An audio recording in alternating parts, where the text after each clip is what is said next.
Hello, everyone, and a warm welcome to all of you joining us today. Today's webinar will focus on marketing strategies to help you achieve SOAR sustainability in your states and communities. Today, we will be sharing many resources, tools, and tips and successful strategies to help you get there.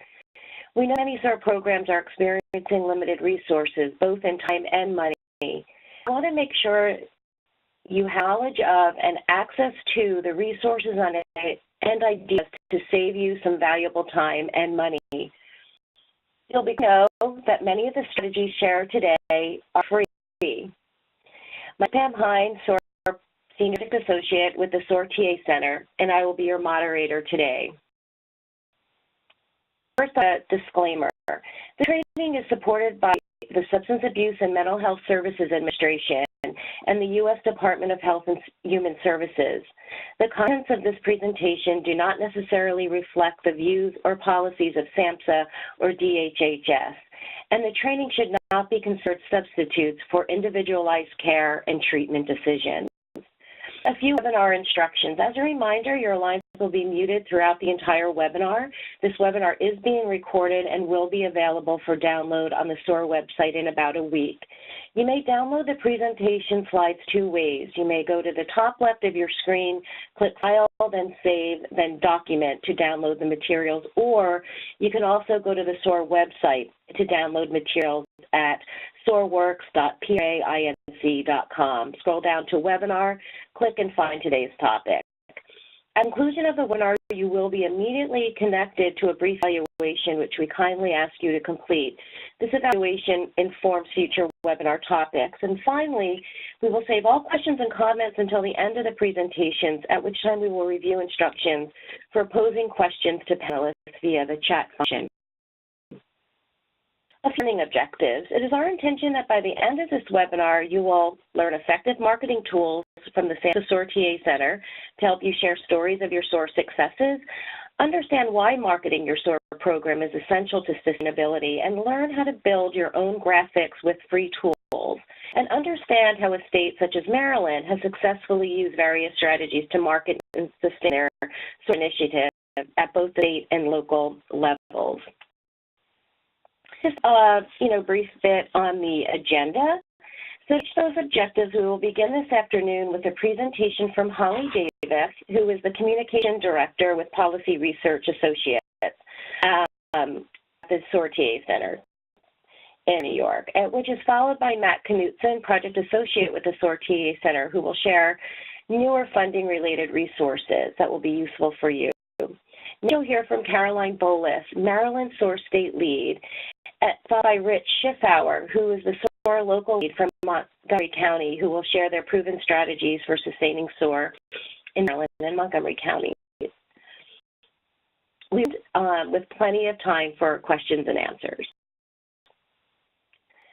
So now we'll turn the mic over to Holly Davis. Holly, please begin your presentation. Thanks. Hi, everyone. My name is Holly Davis. I'm the Communications Specialist for Policy Research Associates, and I spend a good deal of my time working with the SOAR TA Center. So you might have seen my work if you've ever received the SOAR e-newsletter or seen of our infographics or an issue brief. So today I'll be discussing the need for a marketing strategy, how to access free tools from the SOAR TA Center, using free and low-cost tools to build graphics and websites. We'll touch a little bit on social media and turning that all into a powerful presentation that you can deliver in person. So it'll be a pretty high-level overview since we've got a lot to cover. So first, why do you need a SOAR marketing strategy? Well, marketing is essential for your organization to build a brand of reputation, trust, and influence. So by communicating your successes, you can develop that reputation of success in your community and with potential and current funders, sharing your stories of success and your data of success. We'll talk about outcomes a little bit later. You can build more trust in both your organization and the SOAR model at the local and national level. And sharing your stories of success, you'll be able to influence both potential funders, additional agencies in your space, your community. Hopefully that means that you'll have more programs doing SOAR. So let's get started. So there are a number of free tools that are available for download from the SOAR TA Center website right at this very minute. The first, we'll talk about our two favorites, the SOAR Overview One Sheet and the 2016 Outcomes Infographic, which will soon be updated with 2017 Outcomes data.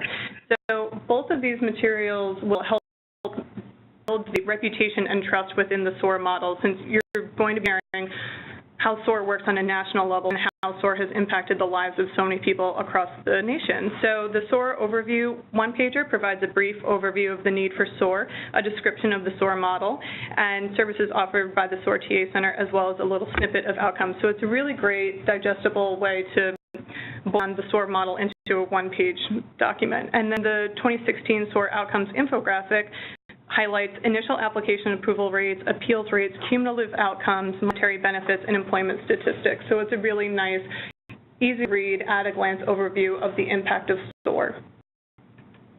And then two other tools that I would like to highlight are the SOAR Voices blog and the SOAR Success Stories issue brief, which are really great tools if you're looking to expand your services into a new special population, or if you're bringing SOAR to your community for the first time. We have success stories from all over the country with all different types of populations at all different levels, so you can integrate both the outcomes data at a national level, your local outcomes data, and then these stories of success to really build a complete, comprehensive picture of the impact that SOAR makes both at the macro and the micro level. In addition to these remade SOAR resources, there are a number of resources that we can work with you to develop to share your own individual outcomes and help build your SOAR brand. So at the top left of the screen, you'll see the SOAR Works Tennessee logo. We have the capability to create individual logos for you both at the community, state, COC level, whatever your needs are. We also have Super SOAR and Application Ally, who we can mock up to say any sort of fun fact or information about your program. And then probably the two most powerful things on this slide are the Arkansas 2016 Outcomes Infographic and the Bringing Hope to San Diego infographic. So with the Arkansas infographic, what we did was compare the state of Arkansas's 2016 outcomes to the national outcomes to just show a really nice side-by-side, easy-to-view comparison of how Arkansas is performing in relation to the national outcomes. And then the Bring Hope to San Diego outcome infographic shares the hope outcomes as compared to both the national and California outcomes. So we have the capability to work with you to highlight any outcomes that you would like to share. Another really powerful tool that we have that I really enjoy creating are our maps. We have a lot of different capabilities here at the SOAR TA Center to provide a really comprehensive picture of either your county, your city, your state, demonstrating where SOAR local leads are, where SOAR online course completions are coming, how your outcomes are tracking over time. So the two examples I have up here are a map of Georgia on the left-hand side, which shows the regions in the state, as well as the locations of the state team lead, the local leads, and full SOAR providers. So it's a really nice at-a-glance look to see where SOAR is being implemented on the ground. On the right-hand side, you'll see a map of Pennsylvania, which shows the 3 COCs and their regional pink count density, so that's how the different colors are depicted there. And then on top of that, all of those little dots that you see indicate SOAR online course completers, with the darker colors, the reds, that indicates a higher concentration of SOAR online course completers. So we can work with you to develop a map of what you think would be appropriate to demonstrate to either funders or potential community members.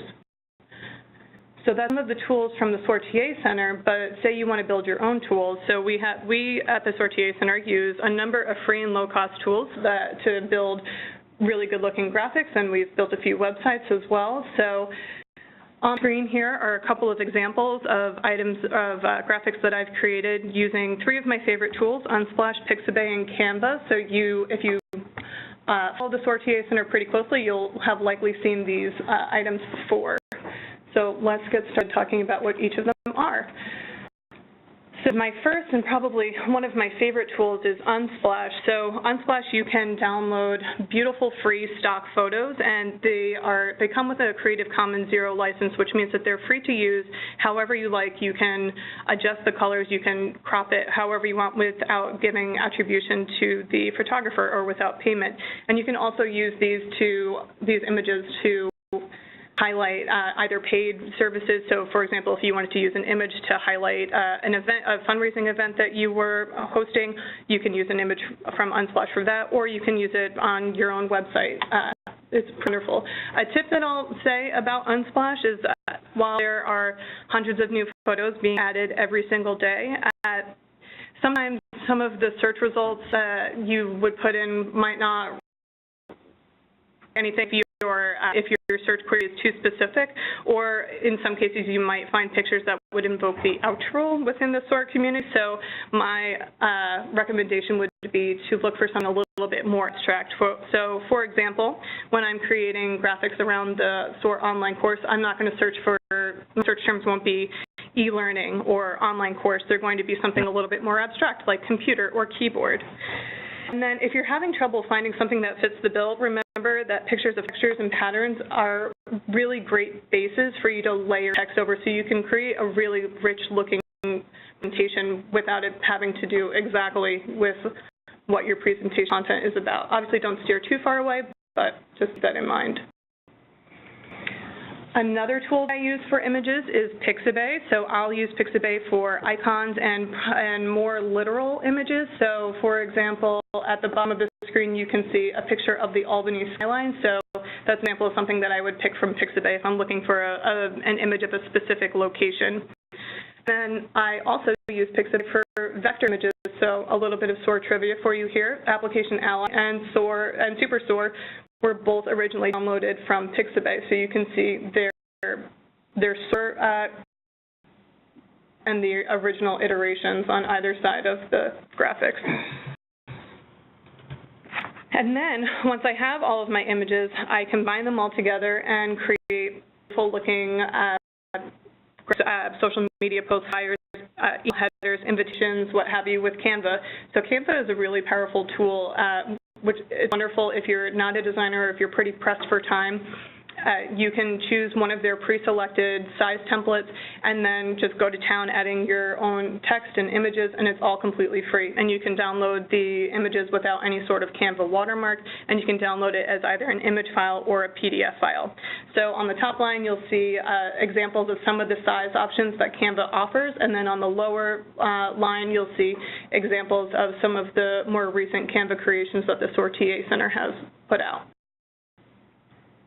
All right, and then a little further into Canva is you can use, whenever you selected a set option, they'll provide a list of layouts and that are created by professional designers that you can literally just drag and drop onto your canvas, change the colors, change the font, change the photo, and you have a beautiful, professionally designed graphic that you can use, and you didn't even have to spend any time at all on it, which is pretty wonderful.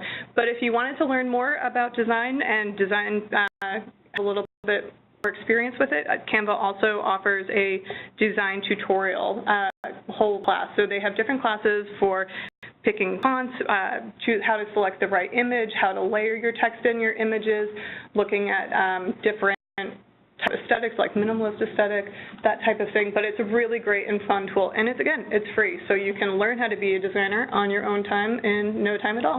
And so then it's time to put it all together with a website to market your success and also to encourage funders to donate to you. So three examples I have here: Squarespace, WordPress, and Wix offer you the ability to create really beautiful professional-looking websites for not a lot of money. All three offer templates. All templates for nonprofit agencies. Some of the services have templates specifically for human service agencies, but you can flip through their template gallery, select something that looks right for you and your needs, and then just edit the text, change the colors, and then you have a really beautiful looking website that will help attract notice and build your reputation in the field. So Wix offers a fully free version. There's just ads at the bottom of your screen, but then Squarespace and WordPress also have, and Wix, they all have paid options. So for around, I would say, $120 a year, you can have a really beautiful, professional-looking website for not a lot of money. So let's also talk about social media. So 30% of all time online is spent on social media. I know for me that's probably a lot more, and on average Americans check their phones 47 times per day, and I know for a fact that I check my phone at least 100. So it's time for you to be where your audience is, and your audience includes your funders, potential clients, or employees. It's for you to be where they are. So you might yourself, well, this seems too large. I don't know how I'm going to jump in when so many people have already been established in the field. Well, my keys to success are start small, have a plan, be authentic, and post consistently.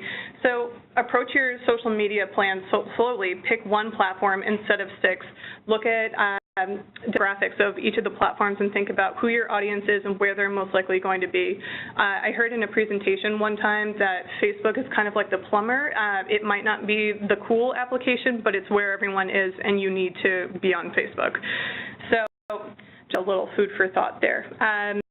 When you get the appropriate platform for your plan, then it's time to start sketching out a strategy. So think about the goals of your social media presence. Are you looking to share news such as success stories, events, or updates? Are you looking to increase brand recognition? Are you looking to educate the community about your mission and services? Are you looking to fundraise? Do you want to recognize donors? Do you want to recruit volunteers and employees? You're going to be any number of or combination of these things, but just think critically about what you want social media to do for you. And then once you've identified what those goals are, think critically about how you're going to share that. So does that mean that you want to post about recruiting volunteers monthly? Does that mean that you want to have every Friday rise a new donor or an existing donor?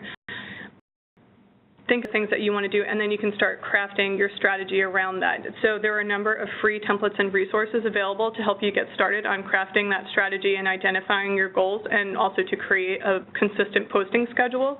I like to use HubSpot's resources, and all of the resources that I'm talking about here in this presentation are all going to be available on the SOAR website for you to download later.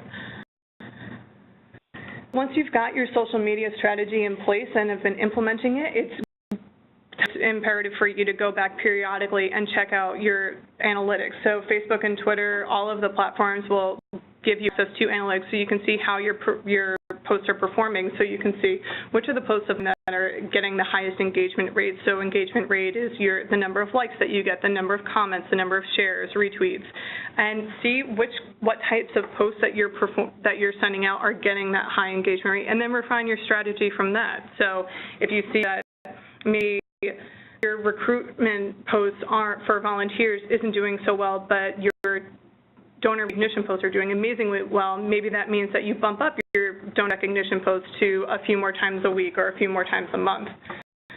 So these analytics are very, very powerful to help you and kind of cultivate your social media voice. And so then let's put it all together and bring it into the real world with delivering powerful presentations in person to help build more trust and engagement with your SOAR program. So my tips are to build a presentation that you want to sit through. So that means a lot of images, not a lot of text, and really consistent messages across each one of your slides. Each slide should help illuminate what your broader overarching message is. So how do you do that? That means don't start with a picture of doom and gloom. If you paint too convincingly bleak an image, folks in your audience are going to not feel like they have agency to be able to tackle that problem. And so that also goes hand in hand with myth-busting. If you're delivering a presentation where you're trying to bust up some myths, rather than saying the myth is, don't instead say, contrary to popular belief, such and such is actually right. So by painting either a negative image or by sharing incorrect information, you're only going to solidify that information in the audience's mind. So instead, start solutions. solutions.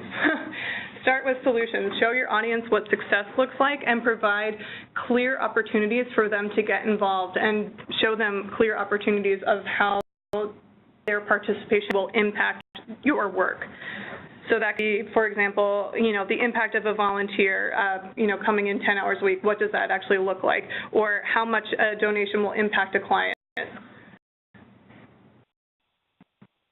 For creating powerful presentations are highlight your most important messages using the tricks that you used in college and high school. So that means trios, alliteration, and rhymes. These sticky ideas will help keep your main messages stick in your audience's mind. Right, and lastly, keep your slides simple and clear for maximum retention. Instead of trying to put all of the information onto your slides, provide a supplemental handout for your audience that just the main points of what your presentation was, so you ensure that your audience walks away with the main points that you were trying to instill in them. And that's all of my time, but if you liked what you saw and want to learn more, please contact your SOAR liaison to learn more, and I look forward to working with you. Thank you. And over to my colleague, Matt Knudsen. Thank you, Holly. I get even more excited about this work from your presentation. I'm Matt Knudsen. I'm a project associate at the SOAR Technical Assistance Center. And one of my main jobs is to focus on helping SOAR communities with accessing new funding or sustaining funding. We're really excited to announce that soon we'll be releasing a new SOAR branded microsite, the online SOAR Marketing and Funding Toolkit. It's meant to be easy to use, available from your desktop, tablet, even on your phone, and the focus is on marketing and funding. On the marketing side, it will contain many of the things that Holly just did a great job describing, ways to help you easily market your programs, toolkits, tips, all with the goal of helping you access new and additional funders. On the funding side, there will be a host of tips, tools, and templates designed to help you access funding, mainly outside of the sources that SOAR programs have historically used. So there's going to be information about foundations, fundraising events, corporate funding, crowdfunding, online donations, and the like. So there's a shot of it there. It will be released soon. We'll be sending it out to you for your use.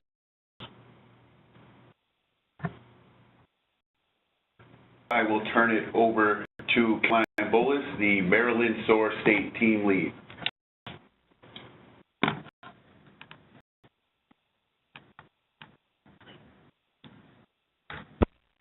Thank you, and Matt.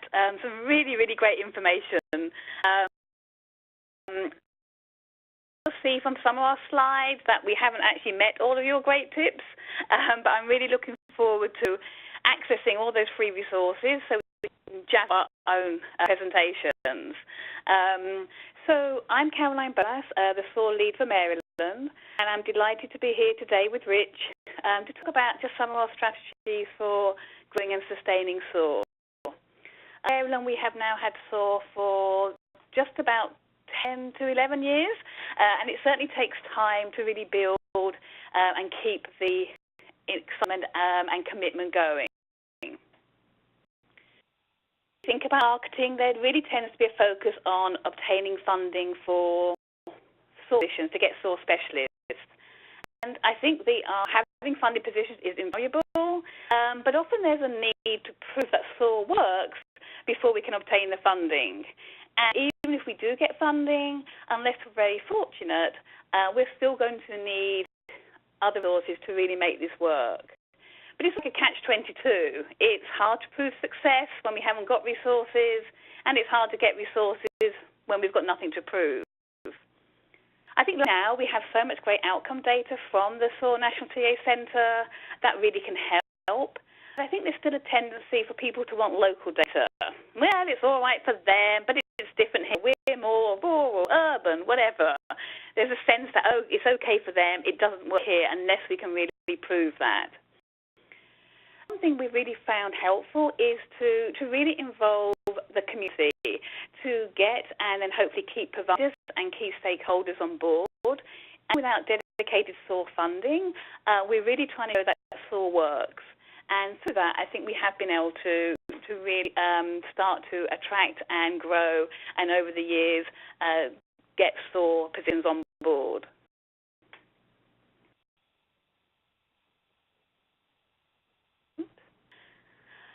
things that we experienced, I'm sure some of you on the line would have done as well, is that in the very early days we were very excited and we trained lots of people, but there wasn't really any sort of infrastructure or support.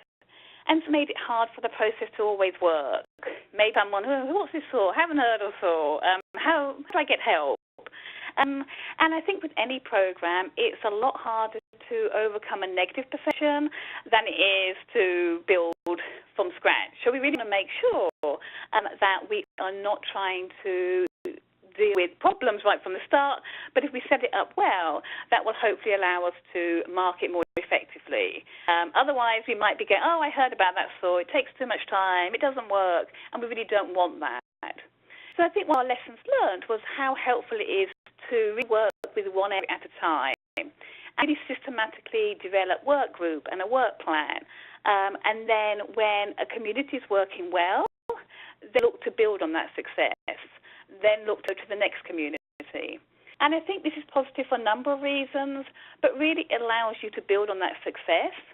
You can actually show what's working, and we really found that sort of word of mouth was a very effective marketing tool. They could talk to the other community and say, look, this worked, this is what we did, this is how we did it. And Rich is going to talk through a really great example with practical tips about how he did that in his community. I really want to just focus on some more general strategies that will touch on some of the things that Holly and Matt talked about. I think thinking about how to market SOAR, it's really helpful to think about, okay, who's my target audience? Who am I trying to influence? So we need to use different methods depending on who we're talking to. As Holly said, just as data is so essential for looking at who's looking at your social media, SOAR data, I think, is essential if we're really going to try and show that this is working. Please, please, please engage with us on this. I really recommend collecting and putting an emphasis on data right from the start. So not waiting until you have, say, 100 cases, but the first case. That means if it's an approval, you have a 100% success rate. But really building on that data, I think, again, it just gets it into the culture right from the start. The other thing I would recommend is that you share data with providers and key stakeholders on a regular basis. I think sometimes we're tempted to do this annually because that's when we collect it for the National SOAR TA Center, but that's really too long. And I would recommend really sort of showing as you go along, this is where we are, this is how we're improving, and that can really help move forward well. Definitely one of the key ways that we have been able to get buy-in and including funding for positions is through this emphasis on data. Every year, as you know, the National TA Center does a great job of collecting the outcomes and publicizing them. And that we've been able to say we've had the third highest approval rate in the country has really helped us get that funding. Being able to publicize to success rather than me just saying it is a really great benefit. So definitely encourage people to really see data as a positive thing. It's helpful to sort of work with local disability determination services or DDS to try and get some comparison data. So, for example, how long does it take a SOAR case versus a non-SOAR case? Are there fewer CEs, consultative examinations with a SOAR case versus a non-SOAR case, and so on.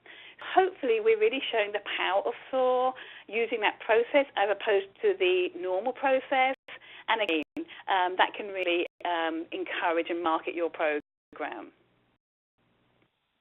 One thing that is more recent that we started doing last year was collecting longer-term outcomes. So data around what happens to somebody after they get benefits, and we look at housing, employment, overall well-being, and so on. It's a very short survey, and the questions we chose were really based on the known priorities of both the National SOAR TA Center and our state agencies. Really a follow-up survey at 6 months. And what's been helpful about it, it's definitely showed the many positive aspects of being approved, but it's also shown opportunities for future partnerships. And one big area is supported employment. And in fact, we had a meeting only last week to really look at putting a proposal together to see how we can really look at integrating SOAR and support employment more fully as we move forward.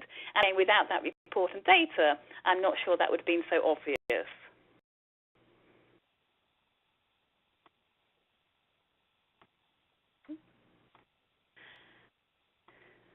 With the slide here. Here we go. So another thing, though, again, picking up on what Holly said, which is great, this sort of so ties in so well together, is although data is really important, I think for many of us, particularly those who chose to come into this work, it's really those stories, really hearing what it means to an individual that has so much impact. We've and shared success stories in a number of ways, for example, through blog posts, newsletters. One of those successful ways have been having individuals who have been approved through SOAR come and talk to a work group or a conference, even had an individual come to DDS and talk about his experiences.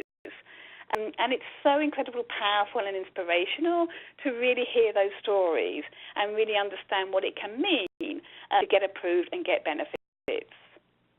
One I often share is an individual who said that prior to getting approved, she had to go to like McDonald's and actually like steal the paper towels and things because she had no money for toiletries. I said, now I can go and buy my own, and you can't believe the difference it makes me feel about who I am as an individual. I think that type of real personal testimony is one of the best marketing tools we have because we can really see the value of the work we're doing. So back to the message really around it's a lot easier to mark something that's successful than it is to market something that's not working. I think it really helps to have an emphasis right from the start on high quality applications. I think we can do this in a number of ways. Quality review processes, having work group meetings, refresh training, definitely getting feedback from SA and DDS and really acting on that. Get the outcome data to see, okay, what's working, what isn't working, what do we need to fix, what do we need to celebrate. So definitely those quality review processes make a huge difference. And again, the National SOAR TA Center has many resources on all of those aspects. I really encourage you to reach out to your liaison to find out more. Today, I really just want to focus on two other areas that I think have helped.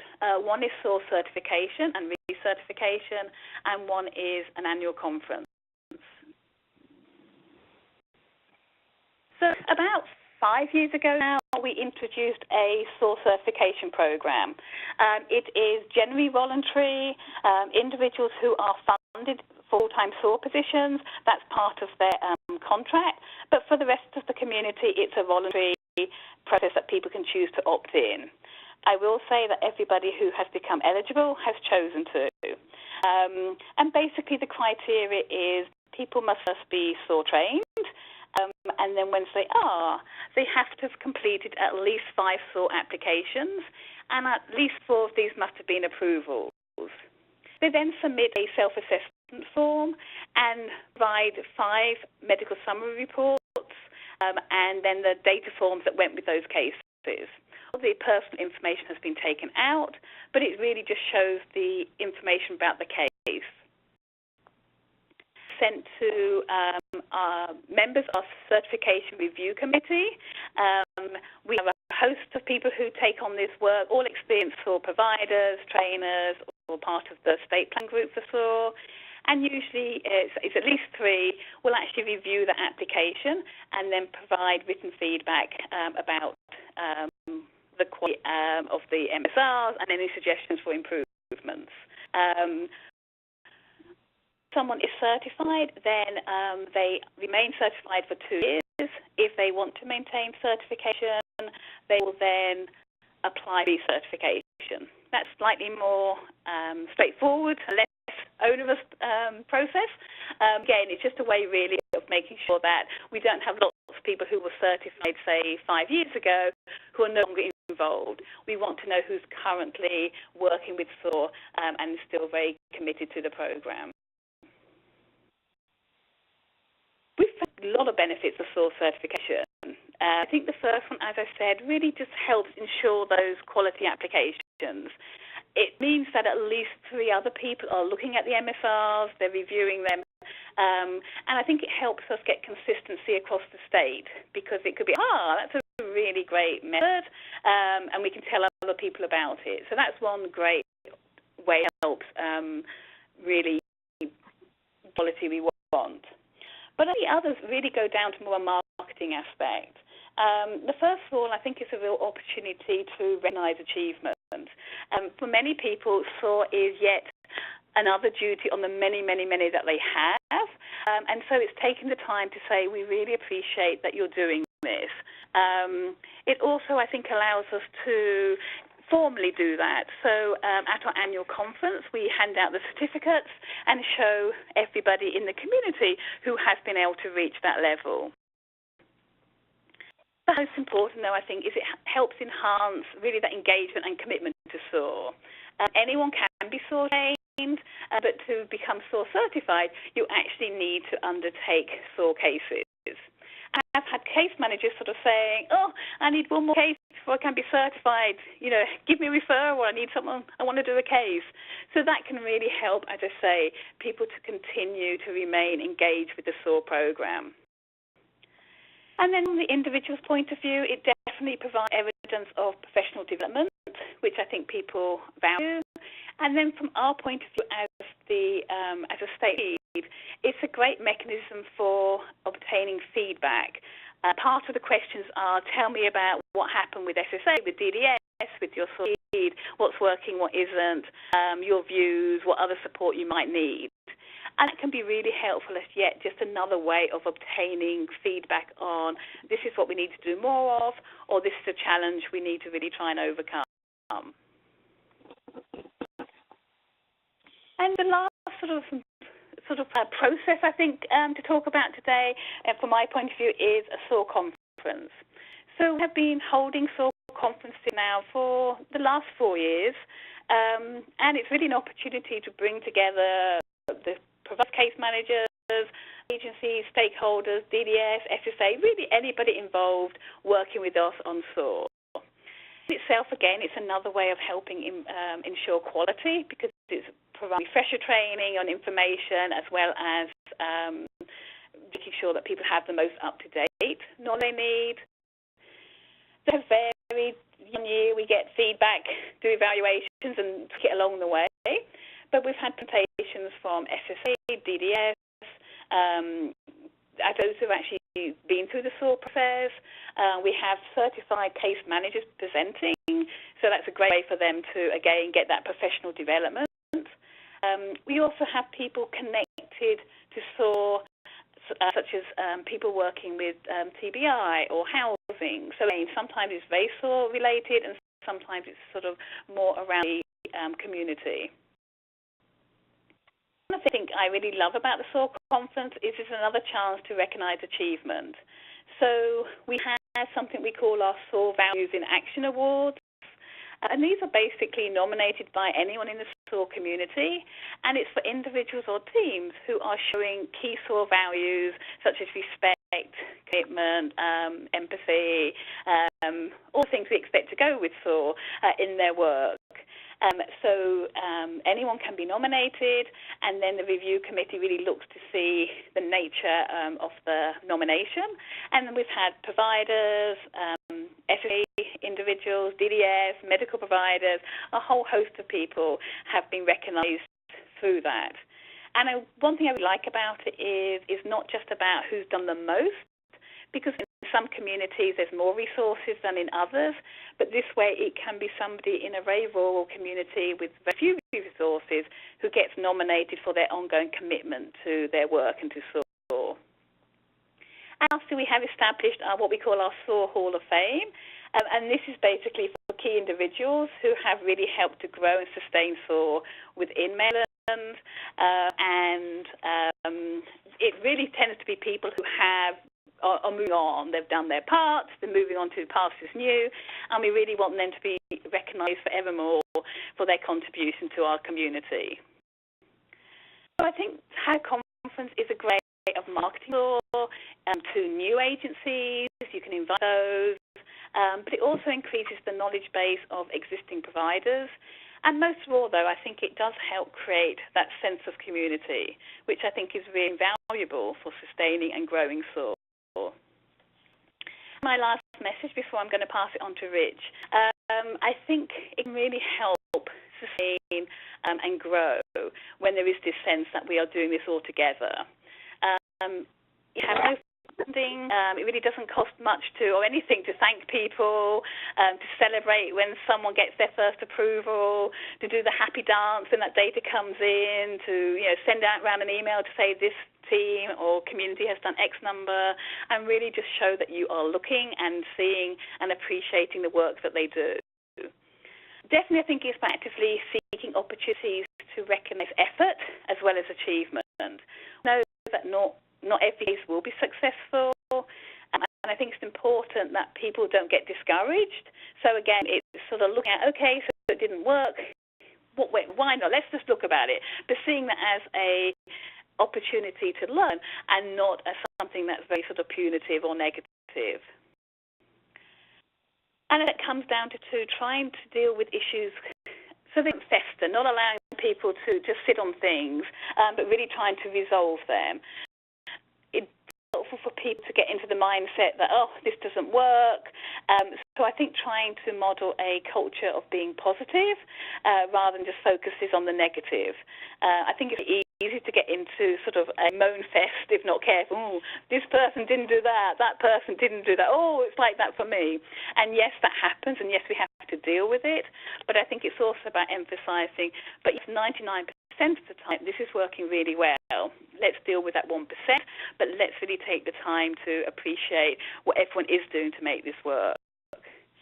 We can have the most glossy marketing tools in the world, but if we don't have the advocates and champions to say, yes, this is working, we're unlikely to be successful. So I think those word of mouth endorsements are really, as I said earlier, our best marketing tool. I'm going to pass you over to Rich, who I'm lucky to have as one of our wonderful local leads, who has been really strong advocate and champion for SOAR, not only in his community, but actually through the state and beyond that. So with that, I'm going to hand it over to Rich. Thanks, Caroline. My name is Rich Fowler, and I'm the Adult Services Program Manager with Montgomery County Local Behavioral Health Authority. And one of my roles is to be the SOAR lead for Montgomery County. The first thing I think to start with is it can seem overwhelming. Some of you may already have started SOAR programs, maybe a little further along, but for those of you who haven't, initially it can seem like, wow, this is a lot, and it is. But I think if you can get as organized on the front end and break things down as much as you can, I think the easier you can make it for yourself, it'll build a good system in your community. It's definitely something that is doable. We're fortunate to have a lot of good supports here in Maryland with Caroline and liaison we have with DDA and Social Security, so that certainly helps make it easy. But we, as Caroline said, Maryland had SOAR for 10 years, and Montgomery County came into SOAR. We've been 8 years now. So it was about 2 or 3 years old when we came into it. So again, we're fortunate to have a good support with our state SOAR program. But one thing I think to really start with, though, is that to realize that SOAR is not done in a vacuum. It's part of a broad system. I probably see that more than, there's maybe because my role here at the local behavioral health authority is to, be part of the system and do systems planning and that kind of thing. But SOAR is definitely part of that system. So it's connected to PATH. It's connected to your continuums of care, your HUD-VASH programs, and other initiatives that your state may be doing. And it actually, enhances what other parts of the system are doing, to the point that now, PATH requires that you, and the continuum of care grants require that agencies who are applying for funding have SOAR-trained individuals in their programs, and that's something that's graded on in their application. Again, utilizing the supports of your state local or state lead is really important. But what I really did when I started out was, identifying who in our community were the key stakeholders that we needed to reach out to, and have the conversation about SOAR in our community. What SOAR could do and how it could benefit the folks that they were serving. And the other piece that I had to do was identify, how much time did I have to dedicate to the SOAR lead duties. And when I first started, I had no idea what that meant to be, a SOAR lead. So it was a little tricky, but as I went along, I adjustments with my time, and there's times where you have more of a time commitment and others not so much. But I think it's important to kind of identify how much time you have from, your other duties, because probably like me that you've got other responsibilities other than just SOAR. And figuring out who you want to outreach. Again, we could tend to be systems focused. In my office, was pretty much our continuum of care providers, our psych rehab providers, corrections, the local hospitals.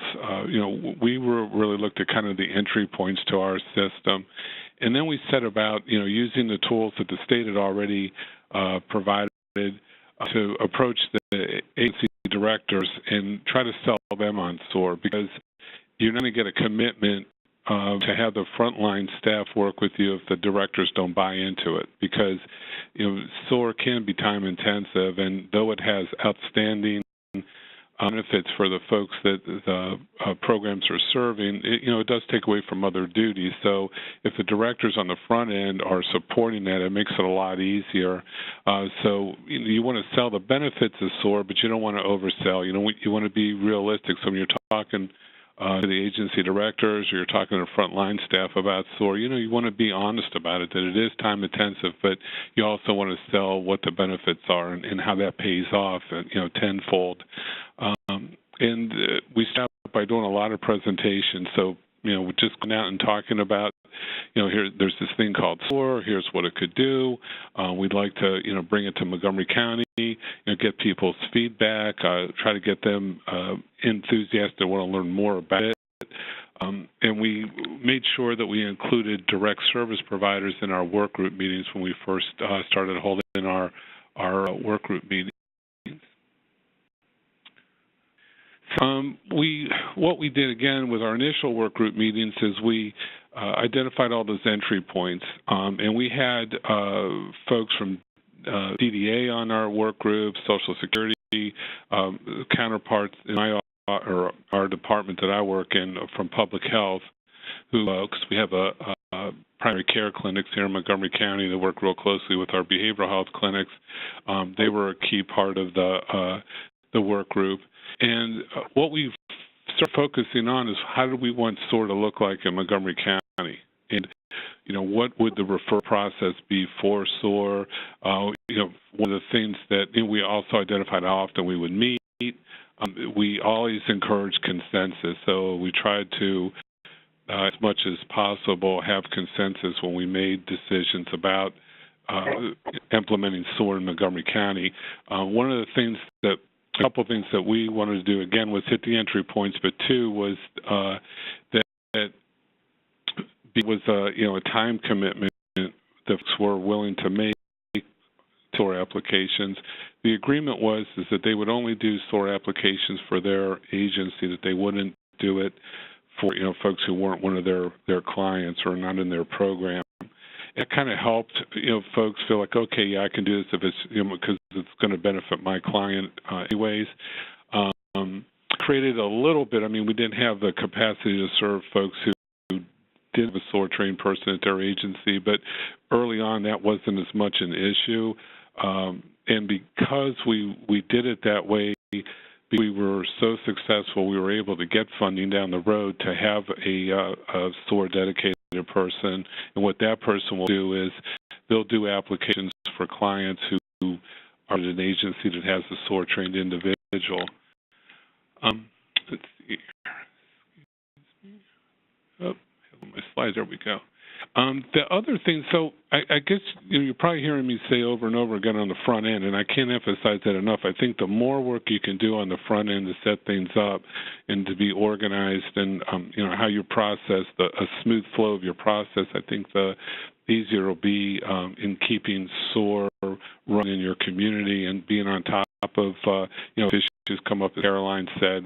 We've had issues with field offices, but we got on it right away. We had meetings with the field office, with the managers, and worked out processes to overcome the issues that were arising. But what we did initially was the SOAR really, in my opinion, is the medical summary reports. And we would make sure that when our SOAR case managers or the trained folks were going to get signatures, they weren't going to get hassle from the providers and the physicians and the psychiatrists, and that they understood what they were signing and why they were signing as medical summary reports, the importance of it. So what we did was we set up a meeting with, and I'll be talking about that in a few moments, with the medical providers. So we had a psychiatrist and primary care physicians, and meeting with the medical chief medical officer and the chief psychiatrist with DDS to talk about the importance of SRs and evidentiary review and all that. So, and I'll get to that in a second. The thing we did, again, was identify our key partners. So we had folks from corrections on the work group. We had the VA there. And we set up a tracking log for the referrals. And that can be as simple. I mean, for my tracking log is a spreadsheet, is a Excel spreadsheet. And what it does is it lets the field office, so I'll send that tracking sheet to the field office, we have two here in Montgomery County, and send it to the managers of the field office, because that was one of the things when we had that meeting with them to work out issues, was that way they knew which SOAR applications were coming into their office, and they could kind of monitor a little bit more effectively.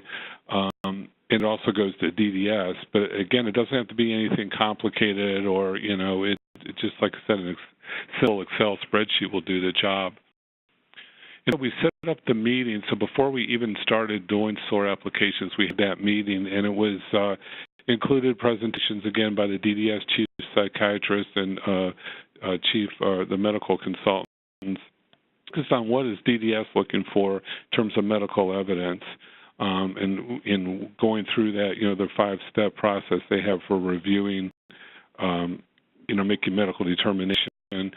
And we had, again, the primary care doctors as well as the psychiatrists, and we kept it to 3 hours. And we did that because we wanted to get a strong and robust attendance, and we didn't want to impact billable hours.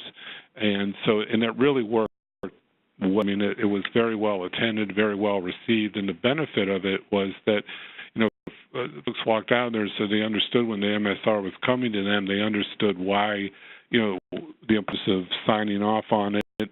We had one agency where the psychiatrist was the chief psychiatrist for her agency and is still there, and when they've had a turnover with new psychiatrists who maybe aren't as familiar with SOAR, or maybe giving SOAR case managers a little grief about signing the MSR, all I need to do is call her and ask her, can you talk to Dr. So-and-so, and she does, and the MSR gets signed. So I think that really paid off well to do it that way. And if you have the ability to do that, if you're just starting out, I'd really recommend that. In terms of tips for success, bringing referrals is really well worth the time spent. So SOAR lead, the referrals have to come to me before. So I'll agree to forward it to Social Security as a SOAR application. So what I'll do is go over not just homeless and mentally ill or co-occurring, but is the person at risk for homeless? Are they what's their treatment history look like? Is there are they real heavy on substance and a little lighter in the mental health treatment? And I'll walk through those 4 areas of functional impairment with the referral source, and you end up where you're folks who call you initially, who for the SOAR referral, started out the call like, I'm not sure this person really is. By the end of the call, like, yeah, this person definitely is pretty impaired and would be SOAR eligible. And then you have a flip. Well, I think I've got a SOAR client. And then by the end of it, it's like, yeah, they're pretty higher, a lot higher functioning, and it's going to be a really tough, SOAR application. So it's real important on that front end to screen the referrals. And then reviewing the medical summary reports. I review all of them before they're sent to DDS, and I'll give feedback to the SOAR case manager. So, and I think it's really helpful to them. Things, for instance, you'll see them when they're talking about employee history. Sometimes there's a tendency to just write, John lost the job because of his illness, and I'll give examples of, you need to be more specific, give more specific examples, and that might be the comments I write back, or, so give them feedback to help them write a better medical summary report. And the important thing is to promptly turn it around. Even with everything you got on your plate, to keep people engaged, you want them to feel like you're going to be responsive to them, because you want to convey that you're appreciating in the time they're taking to, voluntarily, on this, somewhat time-intensive process to benefit their clients. So you want to show the respect by, getting the feedback to them right away. And the same with questions and concerns. I try to do a quick turnaround on that. If I know I'm in a, like today, for instance, or I had a clinical emergency yesterday, and today I've been in meetings all day, and I had a question from a SOAR case manager, and I just sent her an email saying, I've been really away from the office a lot, but I'm definitely going to get back to you. I'll get back to you tomorrow. So they know that you're, not just kind of, blowing them up, that you take what they're saying seriously. And if you don't know the answer, it's okay to say that, I don't know, and I'll get it for you. Being to provide technical assistance to the SOAR providers when questions come up, like, hey, what I do with this, this form or that form. Maintaining effective communication is really important, particularly with the field office. We have a strong relationship with the DDS office and both our field offices, and if they're having hiccups on our end, like with, or I should say it's on my end, with one of our SOAR case managers, they can call me and say, hey, Rich, we're having this issue. I can get it right away, or vice versa. And whenever there's systemic issues, Carol and I talk a lot. And I'm always bringing, if I see something systemically that's a concern going on, taking that to her immediately. We use the work group meetings to continually review SOAR procedures, and what I mean by that is, almost literally every work group meeting we go through the whole process, because what we've found is that even folks who've done a lot of applications, and in some cases even some of our SOAR certified, they still kind of make rookie mistakes. It just is helpful to go over that process again with them, and having the more experienced folks with the less experienced folks, they can, they share tips back and forth, which is also another helpful reason for doing that. And we use that the work group as a forum to share what's working and what's not working. And again, just communication. I can't stress that enough. The more you're in communication with the field office, with with your SOAR lead, with the case managers, as Karen said earlier, just getting on top of problems as they come up, that really saves a lot of hassle and a lot of extra work, and it really kind of keeps things going smoothly. And I think it's probably one of the reasons that we've been successful, is that what happens is our SOAR case managers do such a great job with the SOAR cases that they get other people excited about SOAR for their clients, and that word of mouth, and seeing how it, and again, it ties back to the system, because a lot of these SOAR case managers are part of the whole system, it's spread throughout the system. So as they're getting approvals and people are like, wow, this really works, it really kind of almost sells itself, and it kind of keeps recruiting new SOAR case managers where they want to be part of it because they're excited about it.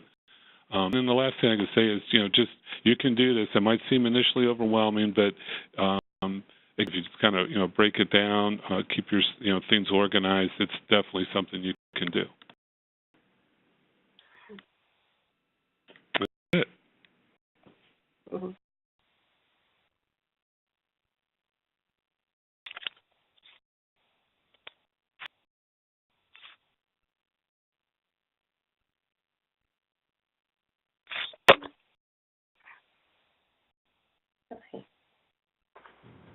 Thank you so much, Rich, and our other speakers, Holly, Matt, and Caroline, for your wonderful presentations.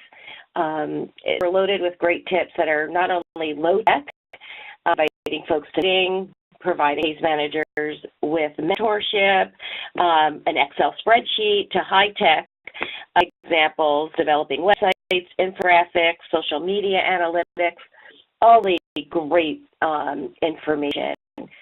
We have plenty of time to open up the floor for some Q&A. You can type in your questions utilizing the Q&A panel, which is located underneath the participant tab. So you can ask some questions there. And again, if we run out of time, can't get to your question, we'll definitely pose it to the speakers after the presentation ends for today. But we do have a question that came in from Michelle Baxter in Pennsylvania. What was the motivational factor, and this is to Caroline, what was the motivational factor to get providers to be certified or recertified for just passing the online course? Can you share a little bit about what motivated Marilyn to go to a certification process? So I think really we had a great debate about this, and we really were coming at it from two areas. One was the quality side, but the other was, like I said, that recognition. And so we put together a subcommittee to look at what we want, and we didn't want it to feel like it was something very punitive or a test, but something that engaging for individuals. And so generally we expect people to, if they submit an application, they will be deemed to be certified because hopefully they've had the quality process in place at that local level. That's not the case 100%. We've had, two cases where we've had to say this isn't at the standard, but that then gives us the chance to really work with that person. But it's really been, because it's been seen as a positive thing, and then the recognition and the celebration, I think it's motivating, because it wasn't compulsory. We had a great debate about whether it should be mandatory or not, and we actually really wanted it to be something that individuals want to do rather than had to do.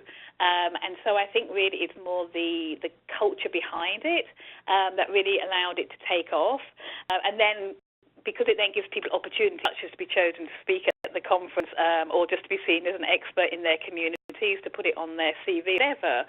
Again, I think it's something that has become more valued. So yeah, that really, as I say, we really came from that two-pronged approach of quality and commitment, and we definitely see that engagement. People saying, look, I've got my 5 now, I'm ready for certification, and that's something that's really, I think, caught over time. And since we have you, we have a couple of questions that did come in regarding your conferences.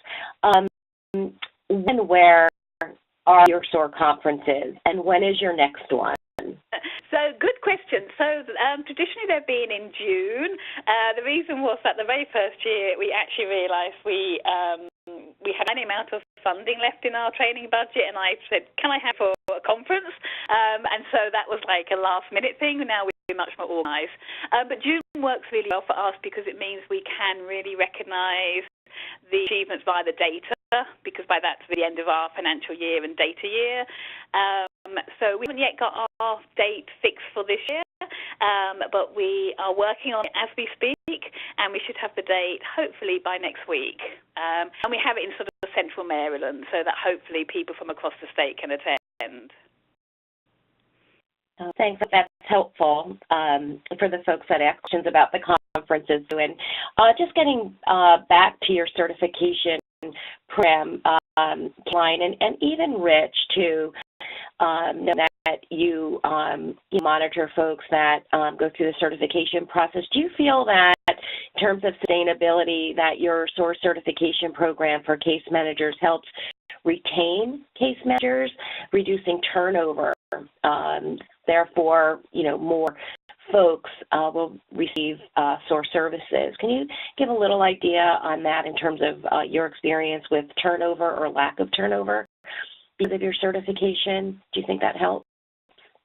And then Rich can add, because I think he's had some good experiences in his county. I think yes and no in that I think, like all communities, I think the nature of case management and the field we're in means there is a high turnover. So we definitely see that happen. But I will say, I think for those who remain within if you like, who are still able to do SOAR applications, it really does help retain. Because again, I think it's something that people want to be recertified. In order to be recertified, they have to be actively involved with SOAR still. So again, I think it keeps them alive for them. And certainly, and I'll get Richard to speak more about this, one of his team was the first person to get recertified, and then I think she's now on her third, so she's been doing it pretty much from 2010 when Rich started the program. And so again, I think that's a real testament that this individual is still wanting to do SOAR cases, even though she has many other job duties, and not the only one either, but she was the first for that to happen. But I'll let Rich expand on that. I think it's absolutely a great recruiting tool, and does kind of help keep who are in an agency for a while. It really keeps them involved in SOAR. Folks who, when they get other people who get into SOAR certification, are like, I've actually heard this. Oh wow, I want to get that. How many do you have to get? And the person Caroline's referring to, I mean, she's been recognized because she's part of the county government. So she's received an award from our chief, and there's a certain recognition she has for being considered a subject matter expert, and she really takes a lot of pride in that, and that's meant a lot to her, and it's meant a lot to her colleagues. So and other folks who are SOAR trained or maybe not certified really kind of look up to her and like, wow, I really want to get there. And I think because it's a hard thing to achieve, in the sense you've got to do 5 applications and 4 approvals, people get certain pride that while doing something that's kind of above the grade that other folks haven't achieved. And I think that's something that's it really does, in my opinion, help retain folks to keep them interested and keep doing SOAR. Yeah, great. A couple of people that are asking if you can share your recertification materials, maybe your template for maybe a template that other states may want to use. How can others, those materials from you? I think I'm right that my contact information is part of this presentation. So if people want to contact me directly, I'd be happy to talk more and then sort of forward some of that information to them. Great. We'll ensure that folks do have your contact information if they'd like to reach out to you directly for that as well. We have a couple of questions that came in. People were intrigued by your referral form, which that you use in Maryland. We have folks asking if you can share the form that Maryland uses. They find that in their state, their form may be not as specific enough, as it should be. Well, I don't use the full per se. Now, there is things that we could share that Caroline has dressed up to kind of walk through what's a good SOAR referral that's helpful to folks when they're calling. But I actually have phone conversations because I find it's a lot richer to have the phone conversation because you can really kind of talk the case through with the person. And I'll give you an example. I mean, I had a call a couple weeks ago where there was a woman who, she has a young child, she has severe depression, but we started talking to the referral source who were like, well, she manages, her child, asking, is she able to manage the child independently? Oh, yeah, she's able to manage independently. I'm like, absolutely, she needs no help. No. And well, then they go, well, yeah, the daughter, her child has missed 5 days of school in the last couple of weeks because the mom's been so severely depressed, and she did have to go to her, the child had to go to her mother, the grandmother's house, the client mother's house for days while the person was recovering from, real severe depression. So, initially that call, the person was like kind of, no, there's no issues there. And then as talk through further, you realize, yeah, this person really is functionally impaired. So I think having that phone conversation is really helpful. I'd be happy to share the spreadsheet. I mean, it's not anything real sophisticated, but I'd be happy to share that because that really does help track the referrals. And the other thing that helps me to do is if I've got a fair amount of folks on that sheet and I'm not seeing any action, like they haven't been assigned a DDS examiner or their case hasn't been decided, or haven't seen the case manager hasn't gotten back to me that they've submitted the application, I'll follow up with those case managers and say, hey, what's going on with your case? Are you still working on it? And that helps DDS too, because it helps them kind of stay on top of the workload. And I don't know, Caroline, if you want to speak, if there's other folks in other counties that use referral forms. I think I'll just echo what Rich said. What we really find is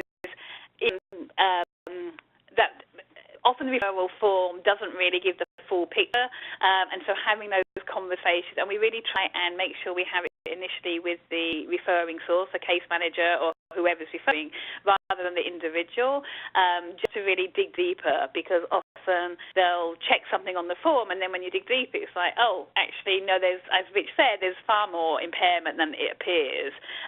So, I mean, I definitely could share some of the referral forms, but I think we might have some issues as some of those questioners are finding, that it's very hard because we know that SOAR is these cases are so nuanced that having a checkbox referral form often misses those who I think most need the service. So we really recommend that conversation as part of that process. And what I can share, I mean, is that kind of walk through it real briefly. So when the call starts, I kind of go through the initial criteria of what SOAR is, and then talk some about the substance use and in that, and then just try to find if the person is co-occurring or not, and talk about the substance in a sense of materiality. I'll talk a little bit about that. Then I'll go through. I'll ask the person to describe when the person worked last. Kind of what is their life like. And then I'll walk through those 4 areas of functional impairment, just one by one with the person. And that's where the conversation will really unfold. And I'll really get a handle on, yeah, this person definitely would meet the criteria. Or, maybe, and it may not be, no, it's not SOAR. It might be, a lot of times it's more like, well, it could be SOAR, but this person's had a lot of addiction treatment and not a lot of behavioral health. If you can get them connected to behavioral health for a few months and get back to me, we can look at it again. So it really, again, so that's what how I'll walk through with the color. But I find that just to be so beneficial. Well, thank you for that. We know that the identifying the SOAR applicant form that we have on the SOAR website in our tools and resources is a really great starting point as a screening tool. But again, having that deeper conversation, again, if you have a feeling that this case may, there may be more to it, that having conversations with the referral source, would be helpful. I think that is really great advice. So we do have tools on the SOAR website, and I would encourage you to take a look at that, and then getting in touch with your liaison and your local leads too. About maybe modifying that tool to meet your needs a little bit better as well. We have another question that came in about veterans. How is SOAR marketed on veteran websites? This individual rarely sees SOAR mentioned in VA trainings and such. So I just want to let you know that if you go to the SOAR website, you'll see a veterans tab there, which has lots of information, and the VA does promote SOAR quite heavily. So I would just recommend that you get in touch with your liaison at the T Center who can, maybe steer you in the right direction on how to get more information on VA and marketing of SOAR. Again, we have some great resources that are on our website, but they're also cross-promoted on the VA websites as well. So again, reach out to your liaison who can, talk to you a little bit more about maybe what some of your needs are related to veterans. Pam, if I could speak to, I'm sorry, it kind of, that ties into what I was saying earlier about it's all connected to a system. We have what we call a Veterans Collaborative here in Montgomery County, and it's a grassroots kind of group that's co-chaired by the county health department, a private nonprofit, and we have Veterans Resource, folks from Veterans Resources at those meetings. And Caroline and I have done presentations on SOAR at those meetings, and some of our managers have done like a lot of HUD-VASH, SOAR applications for HUD-VASH folks. But I think, again, it's that whole systems that if in your local area, if you've got a strong veterans presence in terms of, work groups or groups that are working with veterans, that could be a good resource for getting the word out about SOAR and doing some training with them about SOAR. Great, thank you for that added information as well. Just shows how important it is to make contact with your local veterans organizations to share information on SOAR. So thank you for that. We had a question that came in. Is available to assist states with the development of infographics and PowerPoints and other information to help market SOAR? Thanks. And if you look in the chat box, you'll see that a link was shared to find out who your SOAR technical assistant liaison is, who will then be able to work with you on developing kind of what some of your marketing needs are, and to hopefully pull her in to help share some of her great tools that she had. So that's how we are asking that you reach out to Holly, would be through your SOAR TA Center state liaison to get in touch with her. We would definitely be able to help you out with implementing some of her tools that shared with you as well. Question came in: Do you have to be connected to an agency to be a SOAR provider? Now, I'm going to just ask Caroline and Rich to talk about that too, because again, you do have a certification process, and you said everybody just seems to choose that. Do you have case folks that go through the SOAR training and they want to do SOAR applications, and this is in Maryland? What are your criteria for that, for folks to be able to simply complete applications, but yet they're not affiliated with an agency or organization? They file for a claim in Maryland? Yeah, so if I first talk about what it means to be SOAR trained in Maryland, we have, like some states, an integrated model where it's a combination of online, and then we have to have an in-person face-to-face, and that really allows us to emphasize the key points, but also talk about local processes, because our local differences in terms of how SSA wants us to submit and so on and so forth. So that would be, so what happens if somebody wants to be SOAR trained, we ask that they link up with their local lead and really talks about the reason really going to be using this. What we found some time ago, we were having people turning up for training who really weren't working with individuals who would qualify for SOAR. They weren't working with adults who have mental health or behavioural health issues. They were interested, but they weren't really able to then use that training. And although the training's free, we want to make sure that we're using state resources well by having the right people there who can then use the work. Someone called who wasn't from an agency, it was an individual. The lead would really talk about what are their reasons for wanting this. We do quite a lot of presentations to NAMI and other sort of peer groups, and sometimes it's an individual who wants to support a family member, and that's what we ever intend to do this. In those cases, we encourage them to do the full online training, and then we provide sort of support and guidance for them just to do that one application. But they wouldn't actually become, if you like, part of the SOAR community because they are really wanting it for that one specific case. If somebody is interested in doing it as a volunteer and wants to do, help their community, we definitely have done that. But really, it's trying to find out why this individual need training, and if it's to support one person, it might be that actually we talk about you could refer this family member to our SOAR program and a case manager could help. So really, it's having that conversation, I would say. Okay.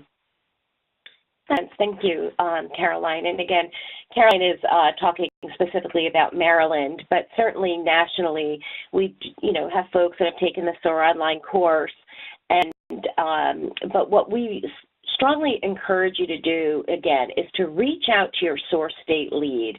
And you find that by, again, going to the link that was provided in the chat function. Click on your state.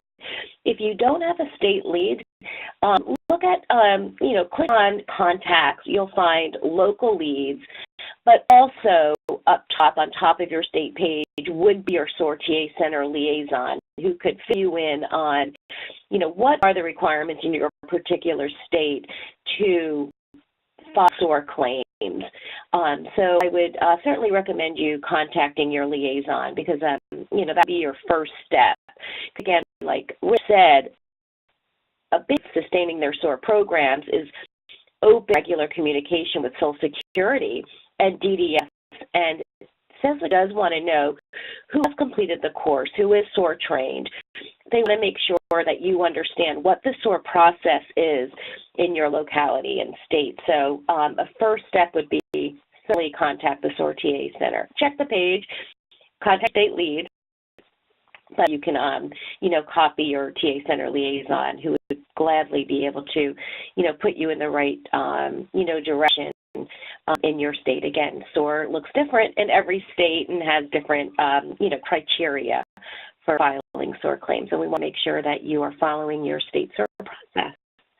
So with that, I think we are running out of time for questions. Some questions we'll take offline. If they weren't really pertaining to the topic, we will gladly answer your questions. But I just want to say thank you so much to our presenters who worked really hard on the creative presentations that I think that we can all use when we are going out and marketing SOAR in the community. So I just want to, thank our presenters for sharing such excellent and helpful information. Also, please take a minute to complete the evaluation, which you will see upon logging out of the webinar. And again, your responses do help inform your webinar topic. So again, I just want to thank everyone for joining us today and have a wonderful rest of your afternoon. Thanks again. Bye-bye.